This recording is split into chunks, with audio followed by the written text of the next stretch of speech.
Oke, Assalamualaikum warahmatullahi wabarakatuh. Saya Alfian Nur Effendi dari mata kuliah Pengembangan Sistem Informasi yang dihimpun oleh dosen Pak Agung Triayudi ingin atau akan menjelaskan mengenai tugas satu mata kuliah tersebut.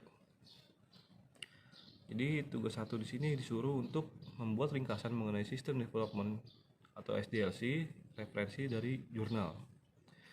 Sebelumnya saya akan menjelaskan mengenai apa itu SDLC atau System Development.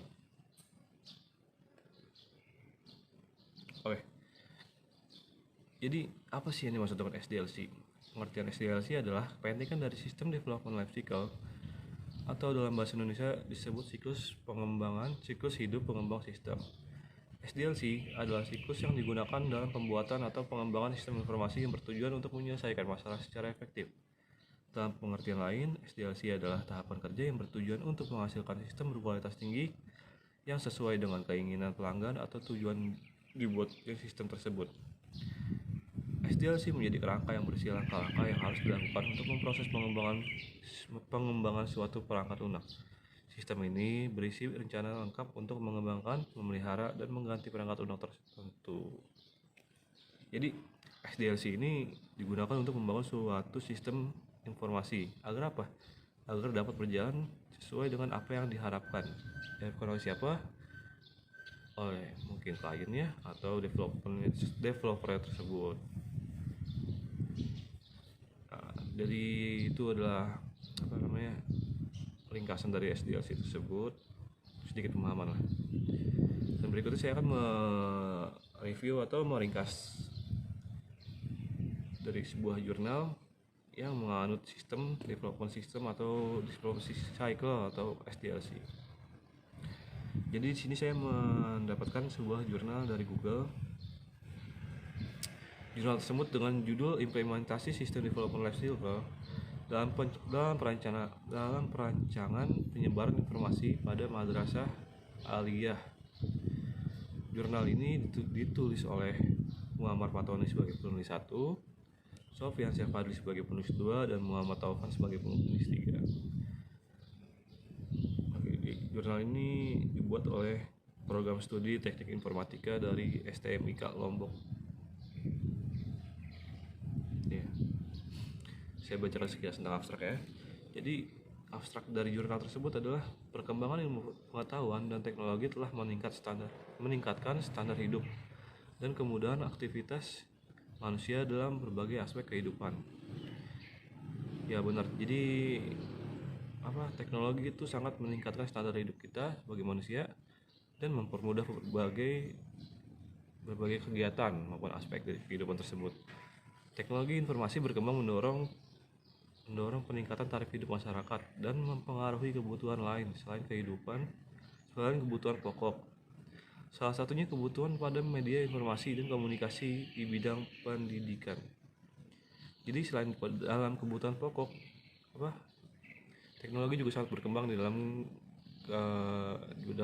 penyebaran informasi. Salah satunya di bidang informasi pendidikan. Contoh saja dengan adanya teknologi sekarang yang berkembang, jadi kita dapat membaca berita, tidak harus menonton TV dari televisi. Misalkan kalau televisi itu kan ada jam-jam tertentu saja. Nah, sedangkan kita kalau mengakses internet itu berita bisa muncul setiap jam, bahkan setiap menit maupun setiap detik juga mungkin ada berita baru yang enggak dari lokal saja. Kita bisa mendapatkan berita-berita dari mancanegara.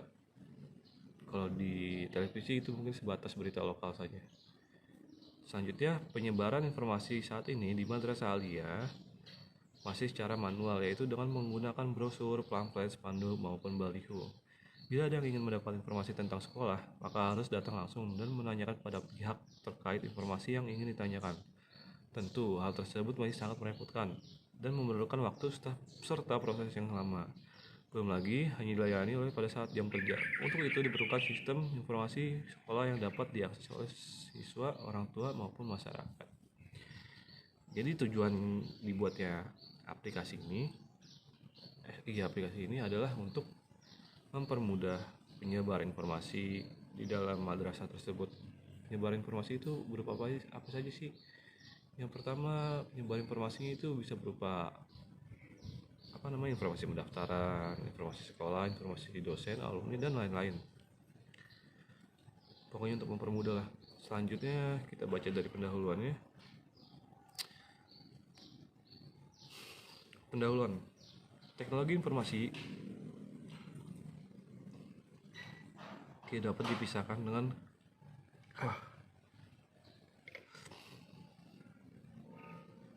perkembangan dunia informasi internet saat ini. Informasi merupakan salah satu kebutuhan di dalam suatu instansi, perusahaan, organisasi,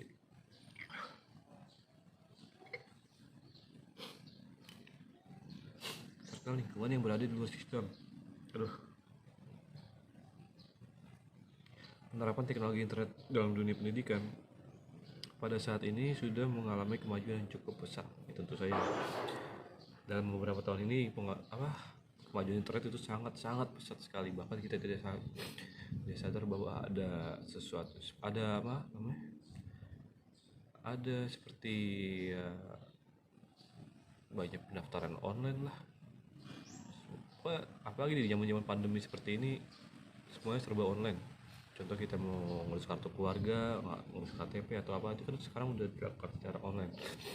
Bahkan nomor antrian rumah sakit pun sekarang kita bisa menggunakan sistem online yang ada dalam aplikasi handphone tersebut. Selanjutnya itu merupakan pendahuluannya dan saya jelaskan beberapa. Jadi pendahuluan di sini yang menginformasikan tentang teknologi informasi tersebut itu apa, dan penyebaran informasi di madrasah aliyah itu seperti apa. Ya, itu adalah pendahuluannya, inti dari pendahuluannya. Selanjutnya di sini menjelaskan tentang metode sistem informasi. Jadi metode SDLC pada jurnal ini adalah merupakan pengembangan atau rekayasa sistem informasi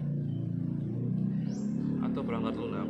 Dapat berarti menyusun sistem atau perangkat lunak yang muter-muter baru, atau yang lebih sering terjadi yaitu menyempurnakan yang telah ada sebelumnya. Jadi perangkat lunak itu nggak harus dibuat dari yang terbaru, maksudnya ya kita nggak harus membuat dari nol, kita bisa saja menyempurnakan dari sistem yang ada sebelumnya yang telah terpakai. Jadi kita bisa memperbarui. Jadi memperbarui itu berbeda dengan membuat dari awal, rancangan dari awal. Karena rancangan dari awal itu memakan waktu yang sangat panjang lah. Jadi tahap awal di SDLC di sini ada yang pertama perencanaan, kedua dari perencanaan itu adalah analisis lalu perancangan, sehabis perancangan ada implementasi, selanjutnya pengujian dan pemeliharaan. Jadi tahap awal yang ada yang dipakai di SDLC ini adalah perencanaan. Apa sih perencanaan itu? Perencanaan di sini adalah menyangkut studi tentang kebutuhan pengguna, studi kelayakan baik secara teknis maupun secara teknologi, serta penjadwalan pengembangan suatu proyek sistem informasi dan atau perangkat lunak. Itu adalah perencanaan tahap awal. Tahap kedua adalah analisis, yaitu tahap di mana kita berusaha mengenai segenap permasalahan yang muncul pada pengguna dengan mendekomposisi dan mengenali komponen-komponen perangkat lunak, objek-objek, hubungan antar objek, dan sebagainya. Tahap ketiga di sini adalah tahap perancangan atau desain, di mana kita mencoba mencari solusi permasalahan yang dapat dari analisis. Kita di sini tahap ketiga biasanya merancang aplikasi, mendesain. Seperti kita merancang UI-nya, UX-nya, user interface-nya, itu termasuk UI sih. Tampilannya mungkin itu UX juga, experience. Jadi tahap perancangan ini dibagi menjadi dua, yaitu tahap perancangan yang lebih menekan pada platform atau hasil dari tahap analisis kelak yang akan diimplementasikan.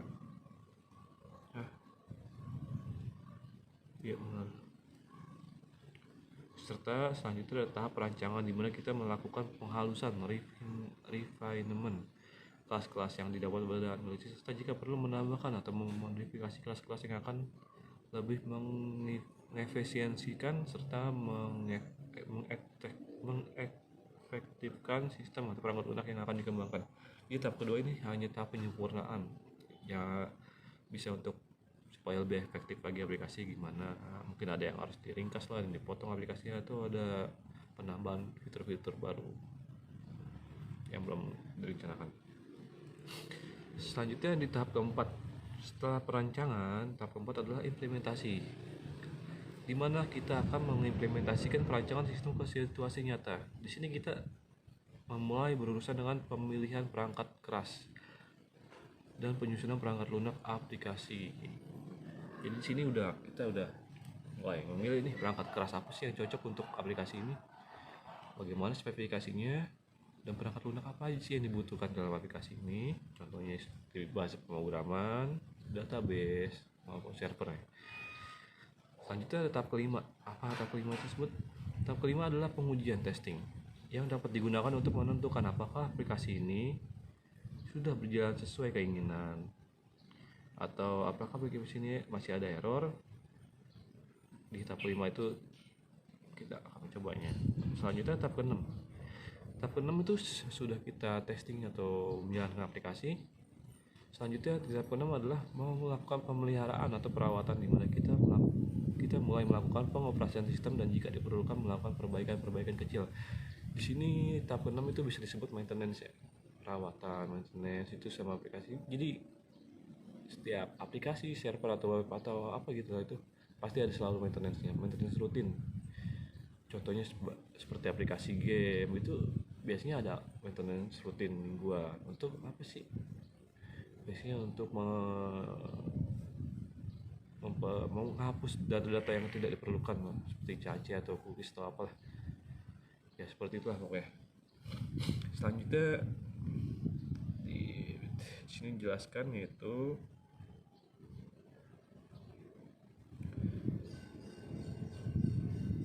selanjutnya di sini menggunakan metode SWOT adalah proses identifikasi. Selanjutnya di jurnal ini menggunakan metode SWOT. Apa sih metode SWOT itu? Metode SWOT adalah proses identifikasi sebagai faktor secara sistematis guna menentukan rumusan yang tepat dan melakukan strategi perusahaan yang terbaik. Analisis ini berdasarkan pada logika yang dapat memaksimalkan kekuatan dan peluang opportunities.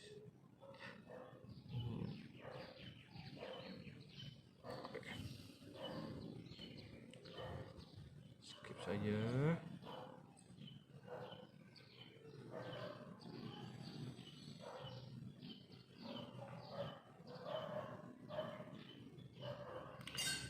Selanjutnya ada apa sih namanya?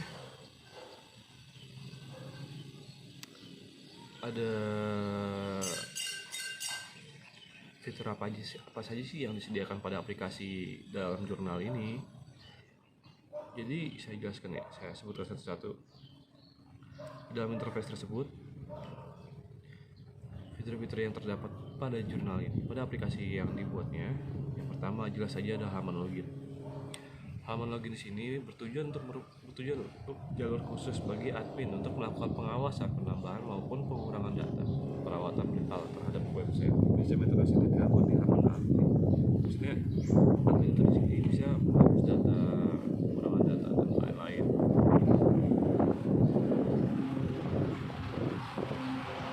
Oke.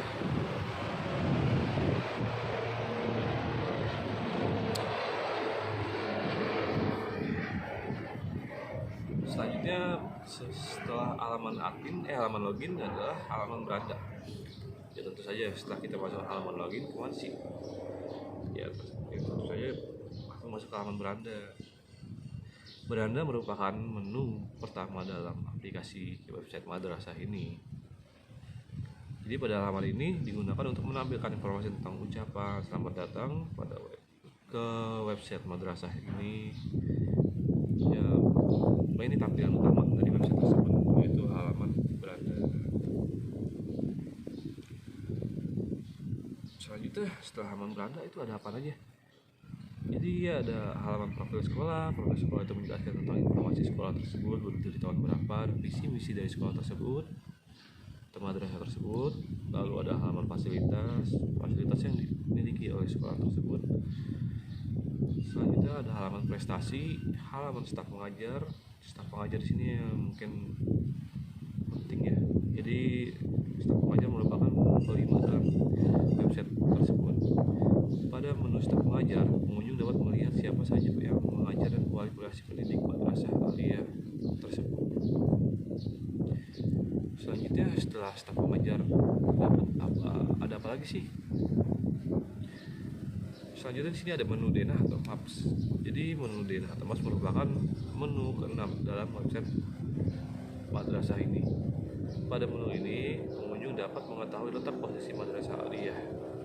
Biasanya menu denah atau maps ini disingkatkan menggunakan Google atau Google API. Selanjutnya ada halaman berita acara yang dilakukan madrasah tersebut. Lalu ada halaman alumni dan halaman bertamu sini untuk keperluan mungkin tamu yang ingin menuju ke sekolah mengisi formulir tersebut.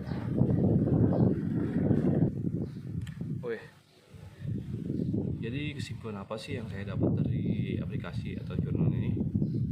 Yang pertama, implementasi SDLC atau System Development dalam perancangan penyebaran informasi pada jurnal ini sudah dapat diterapkan sesuai dengan tahapan mulai dari tahapan perencanaan, analisis, perancangan, implementasi sampai tahap pengujian. Jadi berbagai tahapan itu sudah dijelaskan di sini.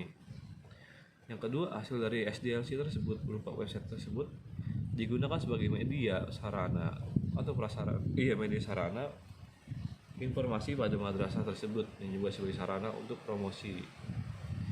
Selanjutnya, kesimpulannya adalah perancangan data website tersebut menyimpan data sehingga data tersebut dapat dikelola dengan baik, cepat karena tersimpan di dalam suatu database, sehingga pencarian dan pelaporan yang dapat dilakukan dengan baik. Jadi berikut adalah kesimpulan dan sarannya. Berikut adalah kesimpulan sarannya yang ditulis oleh jurnal tersebut. Selanjutnya saya akan melakukan sedikit penambahan saja saran dari saya. Yang pertama, review dari saya lah. Di sini menjelaskan penulisan jurnal ini teratur sesuai dengan kaidah pembuatan penulisan jurnal. Jadi penulisan di sini sudah rapi lah, sesuai dengan kaidah-kaidah yang harus dilakukan dalam penulisan sebuah jurnal. Penjelasan pada jurnal tersebut yang saya review adalah menggunakan dasar dari teori yang sangat tepat. 3. Menggunakan tata bahasa yang sesuai dengan EYD. 4. Penulis membuat jurnal yang dapat dan mudah dipahami. 5. Menyertakan beberapa referensi. Selanjutnya, tampilan website yang dibuat menarik. Jadi tampilan website tersebut saya kira ini udah cukup menarik ya, tanpa dibuat menggunakan framework seperti Bootstrap maupun lainnya. Tapi ini udah modern lah tampilan website-nya. Nah, dan itu salah satu saran atau review dari saya. Kekurangannya apa sih? Kekurangannya adalah jurnal ini space penulisan dalam jurnal kurang maksudnya space-nya ada yang nggak teratur, ada yang space-nya panjang lah, nih space-nya pendek. Mungkin itu bisa dirapikan lagi pada jurnal tersebut. Dan beberapa mungkin sedikit ditambahkan fitur-fitur seperti fitur login untuk user. Jadi nggak harus admin saja yang login. Contohnya mahasiswa tersebut bisa login juga. Itu sebagai tambahan dari saya. Jadi ya kurang lebihnya seperti itulah. Udah bagus saya penulisan dan agak.